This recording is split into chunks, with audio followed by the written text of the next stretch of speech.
Bollywood silver screen presenting the number 23। ये एक suspense thriller है। इस कहानी को सुनने के बाद आपको पता चलेगा कि कैसे नंबर 23 ने एक इंसान की पूरी जिंदगी को तबाह कर दिया। ये कहानी है वॉल्टर स्पैरो की, जो डिपार्टमेंट ऑफ एनिमल कंट्रोल में काम करता है। हर रोज 5 बजे उसकी छुट्टी हो जाती है और आज जब 5 बजने में 1 मिनट होते हैं तो उसे उस लेडी का कॉल आता है जो उसे जानवरों की लीड देती है और इनका फ्रीक्वेंसी नंबर 23 होता है। वो उसे बोलते कि एक जानवर की हमें खबर मिली, तुम उसे पकड़ने जाओ।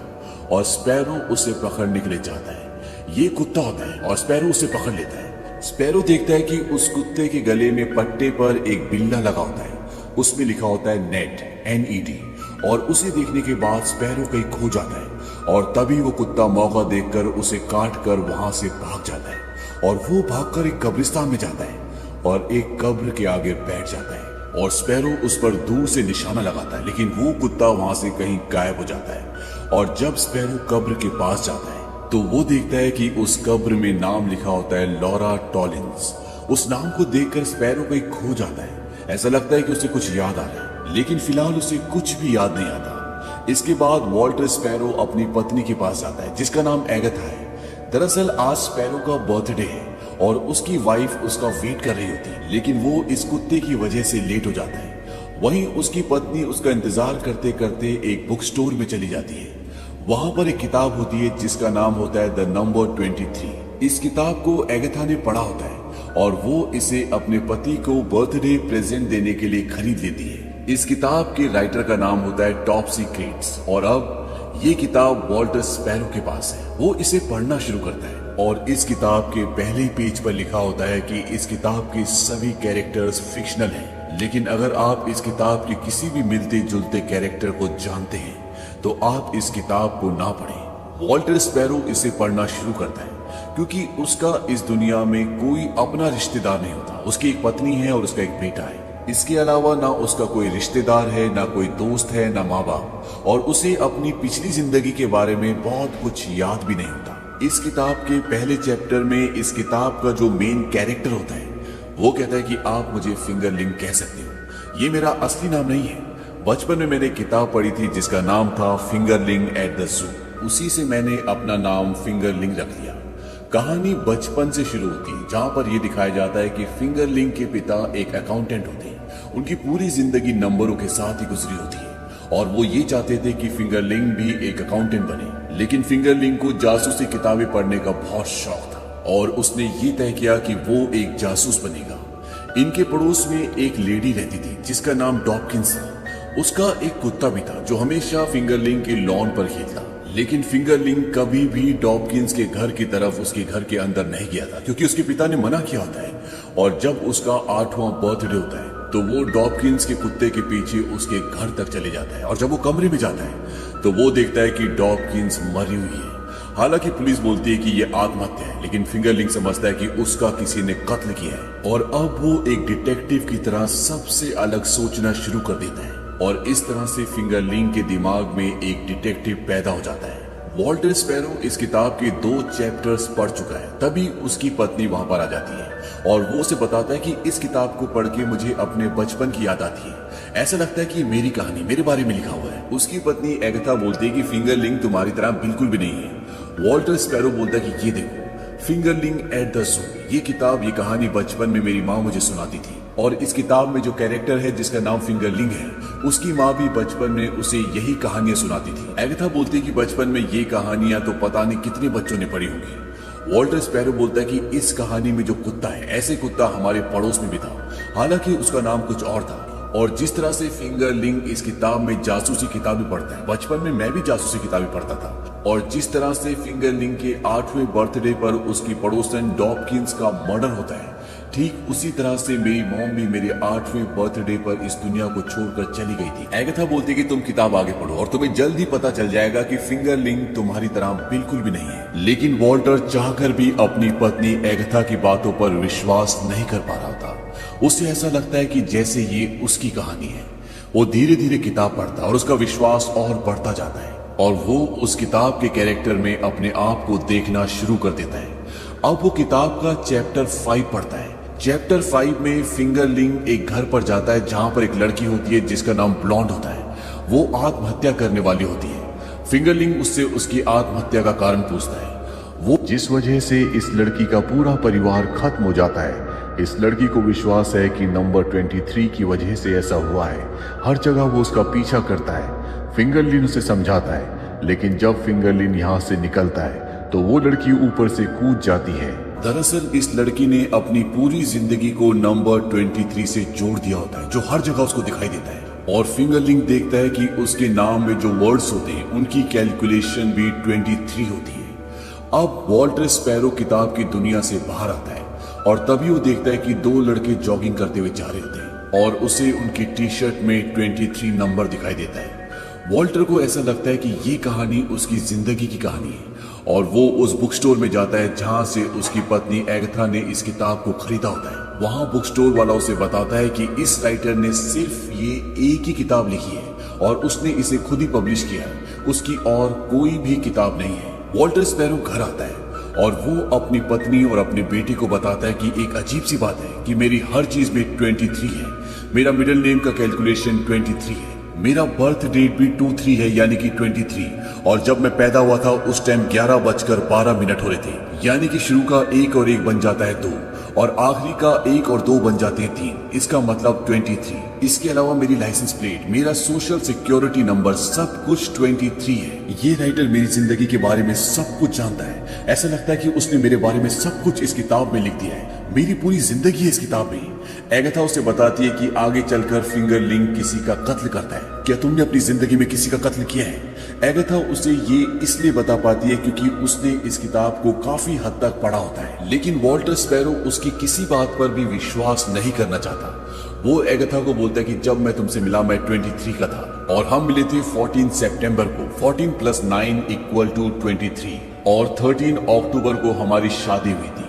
13 + 10 = 23। और जो लड़की इस किताब में मरी थी उसने कहा था कि ये नंबर हर जगह है और वो इसी नंबर की वजह से मर रही है। और जब उसने ये बात फिंगरलिंग को बताई थी उस वक्त फिंगरलिंग 32 साल का था, जिसे रिवर्स कर दो तो बन जाता है 23। इतनी सारी बातें बताने के बाद वॉल्टर स्पैरो का बेटा भी उस पर यकीन करना शुरू कर देता है।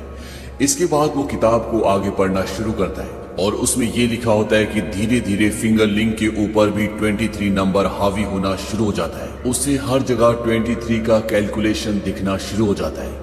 यहाँ तक कि फिंगरलिंग की जो गर्लफ्रेंड होती है जिसका नाम फेब्रिजिया होता है, उसके पास 23 पेयर्स ऑफ सैंडल्स होते हैं। फिंगरलिंग का पीछा 23 नंबर कर रहा है। वो इन बातों से परेशान हो जाता है और एक साइकाइट्रिस्ट से मिलता है। वो साइकाइट्रिस्ट उसे कुछ दिनों की छुट्टी लेने के लिए कहता है। वही हकीकत की दुनिया में वॉल्टर स्पैरो जब अपनी पत्नी की सैंडल्स गिनता है तो उसकी पत्नी के पास भी 23 पेयर्स ऑफ सैंडल होते हैं। एगाथा देखती है कि वॉल्टर स्पैरो की दिमागी हालत बिगड़ती जा रही है। वो उस 23 के पीछे पागल होता जा रहा है। इसीलिए वो उसे अपने दोस्त से मिलवाती है जो कि एक साइकोलॉजी का प्रोफेसर होता है और वो उसे 23 के बारे में और भी बहुत सारी बातें बताता है। वो कहता है कि तुम इस किताब को खत्म करो और उसके बाद भी अगर तुम्हें लगता है कि ये किताब तुम्हारे ऊपर लिखी गई है तो इसका राइटर वाकई तुम्हें जानता है। वो ये भी कहता है कि मैं तुम्हारी पत्नी एगाथा से बात करूंगा। लेकिन जब वॉल्टर स्पैरो अपनी पत्नी एगाथा को और उसके दोस्त को जो कि डॉक्टर है उन दोनों को आपस में बातें करते हुए देखता है तो उसके दिमाग में शक पैदा होना शुरू हो जाता है। उसे ऐसा लगता है कि उन दोनों के बीच में अब कोई रिश्ता है और रात को 11:11 पर उसकी नींद खुलती है। इसके बाद वो उठता है और अपनी पत्नी का मर्डर कर देता है। लेकिन ये एक सपना होता है। उसकी नींद खुलती है और जब वो घड़ी की तरफ देखता है तो घड़ी में 11:11 हो रहे होते हैं और जो सपना उसने देखा होता है वो इसी के बाद के वक्त का होता है। इस बात से वॉल्टर स्पैरो डर जाता है। वो अपनी पत्नी एगाथा के नाम पर एक लेटर लिखता है और वहां से पास ही के होटल में रहने के लिए चला जाता है। और वो ऐसा इसलिए करता है क्योंकि वो अपनी पत्नी से प्यार करता है। लेटर में वो ये लिखता है कि मुझे एक रात के लिए सोचने का वक्त दे दो, मैं तुमसे बहुत प्यार करता हूँ। अब वॉल्टर स्पैरो होटल पहुंचता है। होटल वाला उसे 27 नंबर कमरा दे रहा होता है लेकिन वो कहता है मुझे 23 नंबर कमरा दे दो। हालांकि इस कमरे में पानी का लीकेज का कुछ प्रॉब्लम होता है, फिर भी वॉल्टर स्पैरो उस कमरे को ले लेता है क्योंकि कहीं ना कहीं अब वो इस गुत्थी को सुलझाना चाहता है। अब वॉल्टर स्पैरो इस किताब का 22वां चैप्टर पढ़ना शुरू करता है जिसमें ये लिखा होता है कि फिंगर लिंक का जो साइकाइट्रिस्ट है उसके बीच में और फिंगर लिंक की गर्लफ्रेंड फेब्रिजिया के बीच में संबंध है, जिसके चलते फिंगर लिंक अपनी गर्लफ्रेंड फेब्रिजिया का कत्ल कर देता है। और जब वो डॉक्टर वो साइकाइट्रिस्ट फेब्रिजिया से मिलने के लिए आता है तो वो देखता है कि उसके घर पर एक चाकू पड़ा होता है। वो चाकू को उठा लेता है और जब वो उसके बेड पर जाता है तो वो देखता है कि फेब्रिजिया का किसी ने कत्ल कर दिया है। इसके बाद पुलिस वहां पर आती है और वो उस डॉक्टर को अरेस्ट कर लेती है। फिंगर लिंक वहां से एक होटल के कमरे में भाग जाता है। वो पूरी तरह से परेशान है और इसके बाद वो खिड़की खोलकर उसके ऊपर खड़ा हो जाता है जैसे कि वो आत्महत्या करने वाला है। और इसके आगे किताब खत्म हो जाती है, यानी कि इसके आगे राइटर ने कुछ भी नहीं लिखा होता। उसने सिर्फ 22 ही चैप्टर लिखे होते, इसका 23वां चैप्टर नहीं होता।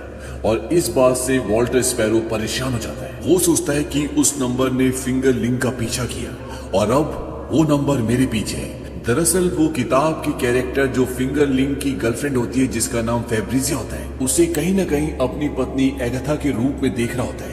और जो फिंगर लिंक का साइकाइट्रिस्ट होता है जिसे पुलिस पकड़ लेती है, वो उस कैरेक्टर को अपनी पत्नी के दोस्त और साइकोलॉजी के प्रोफेसर से मिला रहा होता है। और जिस तरह से फिंगर लिंक की पूरी जिंदगी नंबर 23 ने बर्बाद कर दी, उसे लगता है कि अब वो नंबर मेरे पीछे है। यहाँ पर वो सब कुछ सोच ही रहा होता है कि तभी वो होटल की खिड़की से बाहर देखता है और वो देखता है कि वहां पर वही कुत्ता है जिसने उसके हाथ पर काटा था, जिसके गले पर नेड लिखा हुआ है। और वो उसका पीछा करना शुरू करता है। वो कहता है कि सब कुछ तेरी वजह से हुआ है। और वो कुत्ता दोबारा से कब्रिस्तान में चला जाता है और उसी कब्र के सामने बैठ जाता है जहां पर वो पिछली बार बैठा था। और वॉल्टर स्पैरो उसे गोली मारकर बेहोश कर देता है और वो कहता है कि तुम इतने भी खतरनाक नहीं हो, नेस्टी इविल डेड। वो नेड को दरअसल नेस्टी इविल डेड बोलता है। और जब वो नेड के नंबर्स काउंट करता है तो उसका टोटल 23 होता है। एन दरअसल एबीसीडी में 14 नंबर पर आता है, ई आता है 5 नंबर पर और डी आता है 4 नंबर पर और ये सब मिलकर बनता है 23। इस बात से वो शॉक हो जाता है और तभी वहां पर फादर आते हैं। वो बोलते हैं कि तुमने इसे क्यों मारा? वो बताता है कि मैंने इसे मारा नहीं, मैं एक एनिमल कंट्रोलर हूं, मैंने सिर्फ इसे बेहोश किया है। फादर उसे बताते हैं कि ये हमेशा यहीं पर रहता है, ये कहां से आया हमें कुछ पता नहीं है। और इसके गले में जो नेड का पट्टा है ये पहले से ही इसके गले में था और हम इसे मुर्दों का मुहाफिज कहते हैं क्योंकि ये हमेशा इन कब्रों के आसपास रहता है। अब वॉल्टर स्पैरो की नजर उस कब्र पे जाती है जो उसके सामने होती है। उसपे लिखा होता है लॉरा टॉलिन्स और ये वही कब्र होती है जहां पर वो पिछली बार भी आया था, जिसे देखकर वो कुछ सोचने लग गया था। वो उस कब्र पे जब डेट ऑफ बर्थ देखता है तो उसमें डेट ऑफ बर्थ होती है 1968 और मौत का वक्त होता है 1991, यानी कि ये लड़की अपने 23वें जन्मदिन के दिन मरी थी। वो कहता है कि ये नामुमकिन है। फादर पूछते क्या हुआ? वो कहता है कि ये अपने 23वें जन्मदिन के दिन मरी थी। फादर बोलते हैं कि ये सिर्फ एक निशानी है, उसकी डेड बॉडी कभी मिली नहीं। फादर के कहने का मतलब होता है कि ये सिर्फ निशानी के तौर पर बनाया गया है और जिसकी निशानी के तौर पर ये बनाया गया है उसकी डेड बॉडी कभी मिली नहीं। अब वॉल्टर स्पैरो लॉरा टॉलिन्स जिसकी ये कब्र है उसके केस की इन्वेस्टिगेशन करना शुरू करता है और उसे न्यूज़पेपर में उसके मर्डर की न्यूज मिलती है जिसमें ये लिखा होता है कि लॉरा टॉलिन्स की डेड बॉडी कभी मिली नहीं, उसका बिस्तर पूरी तरह से खून में भीगा हुआ था और उसका मर्डर किया था काइल फ्लिंच ने, जिसकी उंगलियों के निशान चाकू पर मिले थे। और काइल फ्लिंच उसका साइकोलॉजी का प्रोफेसर भी होता है। इन दोनों के बीच में प्यार होता है और साथ ही साथ शारीरिक संबंध भी होते हैं। अब जो लॉरा टॉलिन्स है वो किताब की फेब्रिजिया बन गई और न्यूज़पेपर में जो दूसरा नाम है काइल फ्लिंच जिसने मर्डर किया है वो बन गया टॉप सीक्रेट्स। टॉप सीक्रेट्स वो है जिसने ये बुक लिखी है और बुक में अपना नाम लिखा है फिंगर लिंक, क्योंकि बुक में शुरू में ये बताया होता है कि ये मेरा असली नाम नहीं है। वॉल्टर स्पैरो ये सब कुछ अपने परिवार को बता रहा होता है। वो कहता है कि ये सिर्फ एक किताब नहीं है बल्कि इस किताब में उसने अपने गुनाहों को लिखा है। वॉल्टर स्पैरो बोलता है कि आपकी जिंदगी में आपके नाम में जो ये 23 नंबर है इससे आपका क्या कनेक्शन है? वो कहता है मुझे नहीं पता, लेकिन मैं ये जानता हूं कि कौन बता सकता है। और इसके बाद वो अपने पूरे परिवार के साथ काइल फ्लिंच से मिलने के लिए जेल में जाता है, जो उसके मुताबिक टॉप सीक्रेट्स है जिसने ये किताब लिखी है, जिसने फिंगर लिंक कैरेक्टर को लिखा है। और जेल में पहुंचने के बाद वॉल्टर स्पैरो से बोलता है कि मुझे नंबर 23 के बारे में बताओ, तुमने उसे इसीलिए मारा था ना जो तुम्हारे साथ हो रहा था, अब वो मेरे साथ मेरी जिंदगी में हो रहा है। वो बोलता है कि मैंने लॉरा टॉलिन्स को नहीं मारा था, मैं उससे प्यार करता था और मैंने कभी किसी किताब को नहीं लिखा। मैं उस जुर्म की सजा भुगत रहा हूं जो मैंने कभी किया ही नहीं था। वॉल्टर उसकी बात पे यकीन कर लेता है क्योंकि उसके नाम का टोटल 23 नहीं बल्कि 17 होता है और इससे ये पता चलता है कि उसकी जिंदगी का 23 नंबर से कोई भी रिश्ता नहीं है और उसकी नजरों में इससे ये साबित होता है कि लॉरा टॉलिंस का खून उसने नहीं बल्कि किसी और ने किया था और वो है जिसने ये किताब लिखी है। अभी तक की कहानी से हमें ये समझ में आता है कि वॉल्टर स्पैरो ने जो नंबर 23 किताब पढ़ी है उस किताब में जिस लड़की का मर्डर होता है वॉल्टर स्पैरो के मुताबिक वो लड़की है जिसकी कब्र के आगे कुत्ता बैठता है जिसका नाम नेड है और उस लड़की का नाम है लॉरा टॉलिंस और लॉरा टॉलिंस का कत्ल किया है उस इंसान ने जिसने ये किताब लिखी है क्योंकि अगर उसने उसका कत्ल नहीं किया होता तो उसे इसकी कहानी के बारे में कुछ भी नहीं पता होता।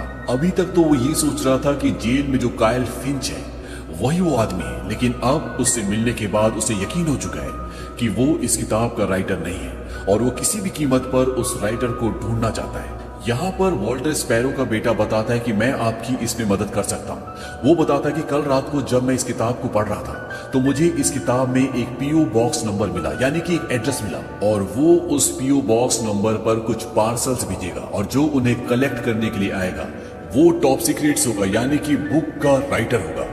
वो उस पते पर 23 बॉक्सेस भिजवाता है और वहां पर एक आदमी उन्हें लेने के लिए आता है पर जैसे ही वो वॉल्टर स्पैरो को देखता है तो उसे कुछ हो जाता है। वो भागने की कोशिश करता है और वॉल्टर उसे पकड़ लेता है पर इससे पहले कि वो उससे कुछ पूछता वो अपनी जिंदगी का खात्मा कर लेता है। ये था वॉल्टर और अपने बेटे को बोलती कि तुम दोनों यहाँ से जाओ, मैं सब कुछ संभाल लूंगी। उन दोनों को वहां से जाना पड़ता है।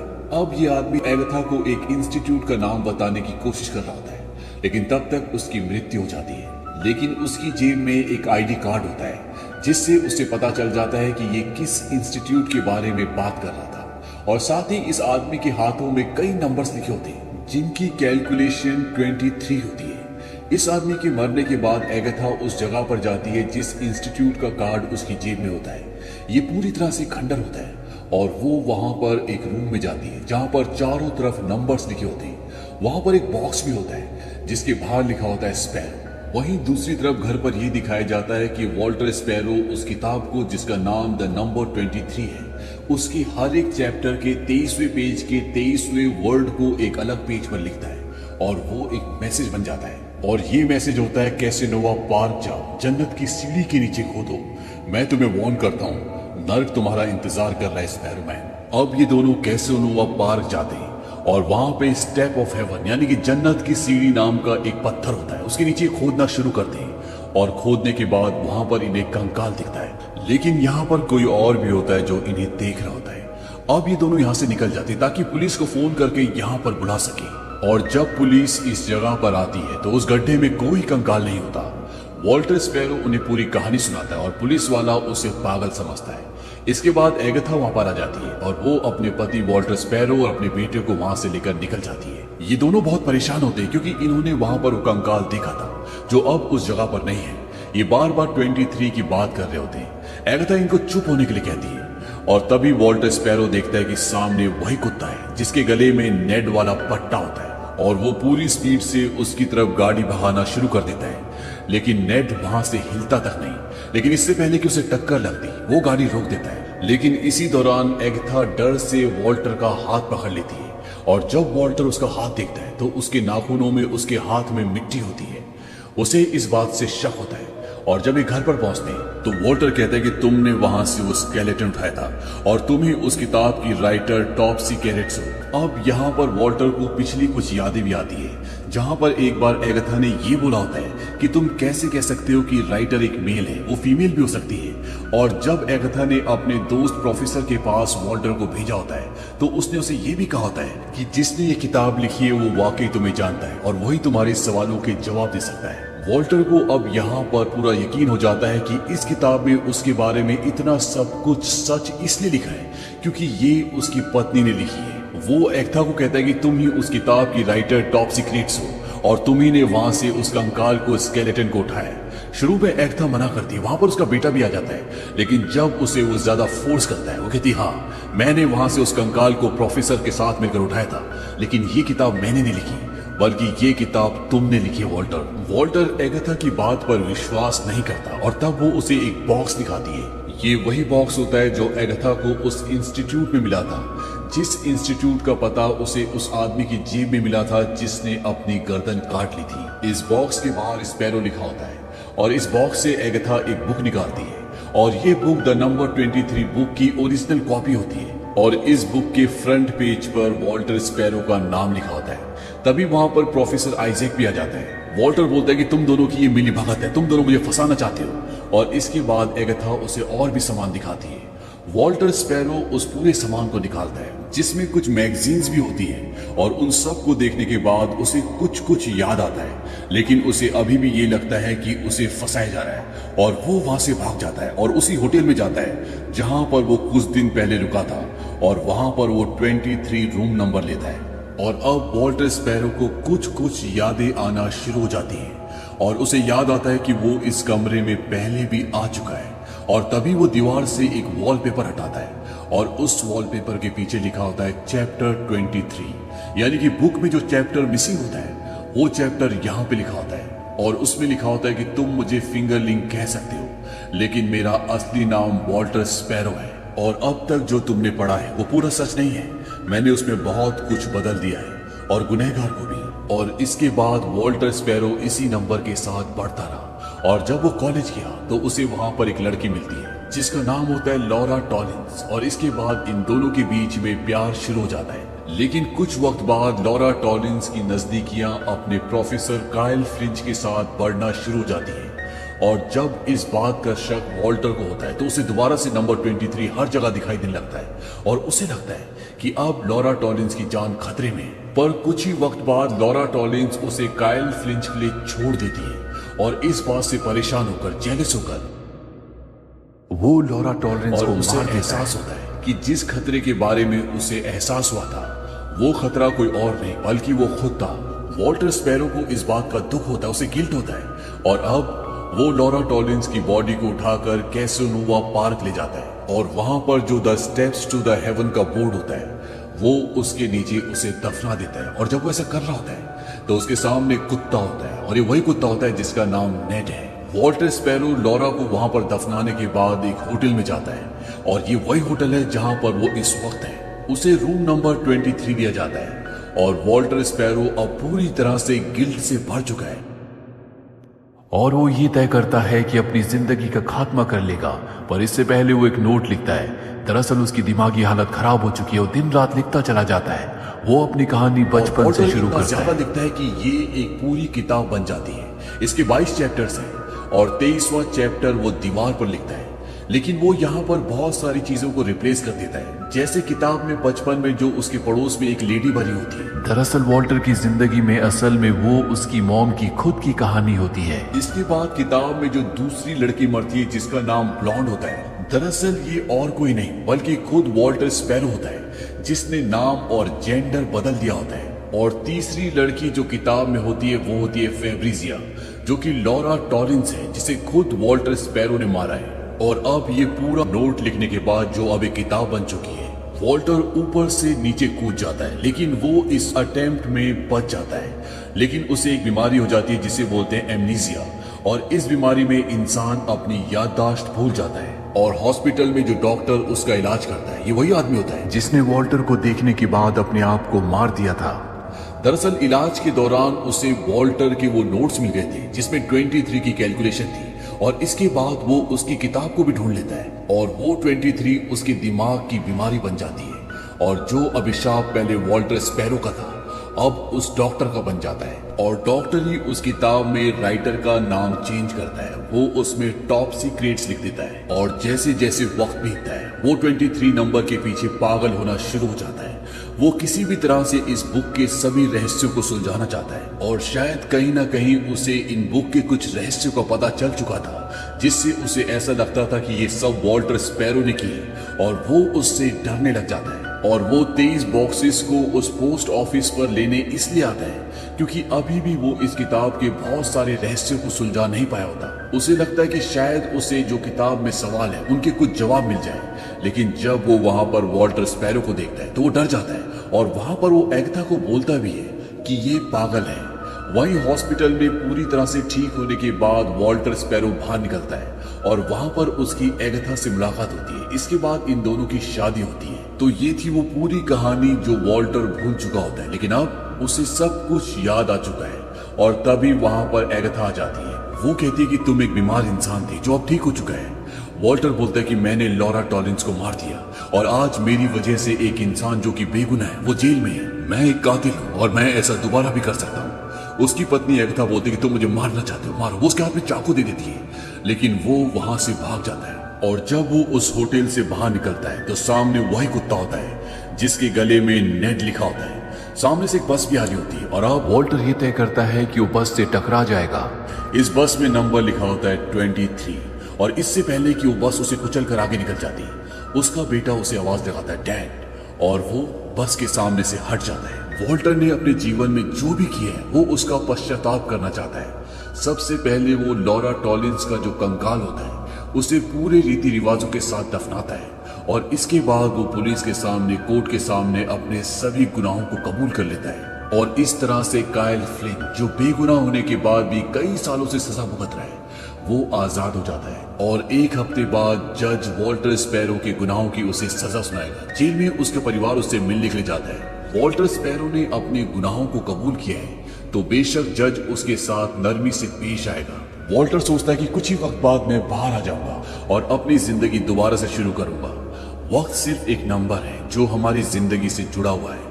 और तभी वो घड़ी की तरफ देखता है और घड़ी में बज रहे होते हैं 2:15 यानी कि 23। ये फिल्म एक पूरी तरह से सस्पेंस साइकोलॉजिकल थ्रिलर थी, पर इस फिल्म में कुछ कैरेक्टर बिल्कुल भी जस्टिफाई नहीं होते। जैसे वो डॉग जिसके गले में नेड लिखा होता है।